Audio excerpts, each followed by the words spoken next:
Hi guys, welcome back to another video. In this video, we will solve longest turbulent subarray problem. In this problem, we are given an integer array ARR. We have to return the length of a maximum size turbulent subarray of ARR. What is a turbulent subarray?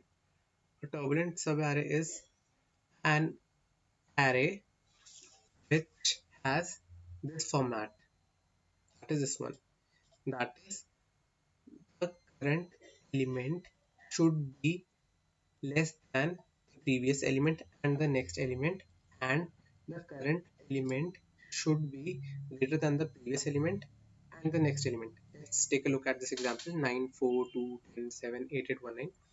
In this array, 9 is greater than 4. Okay, let's go to the next element. Now 4 is less than 9, but it is not less than 2. We have to move to the next element, 2. As you can see, 2 is less than 4 and 2 is less than 10. Good so far. Now let's go to 10. 10 is greater than 2, 10 is greater than 7. Good so far. 7 is less than 10 and less than 8. And now 8 is equal to 8. That means the turbulent subarray condition has failed. Now we also have the subarray 819. One is less than 8, one is less than 9. But we have to return the turbulent subarray with max length. So the max length is from 4 to 10, 7, 8. Let's start with the implementation. That is, if the length of the array is 1, simply return 1. We will have an increment variable and its value will be 1. We'll also have a decrement variable. Its initial value will be 1. An int answer and its initial value will be 1.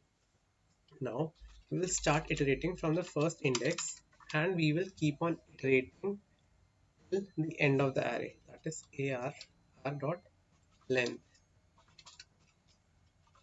Now we will check if the current element is greater than the last element. We will increment the count of increment variable by decrement plus 1, and we will set the value of decrement to be 1. Else, if the current element is less than the previous element, that means this is the case in which we are comparing the current element to be less than the previous element and the next element. Here, decrement value will be incremented by increment plus 1, increment plus 1, and increment will be set to 1 because this was a decrement case. Else, we will set increment variable value to be 1, same for decrement. And at the end of each iteration, we will compare the answer that we have with the max value of increment and decrement.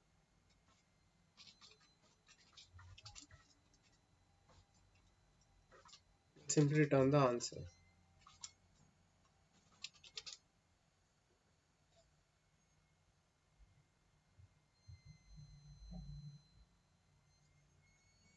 Our solution has been accepted. Time complexity for this solution is O of n and space complexity is constant because we are only using these variables: increment, decrement, and answer.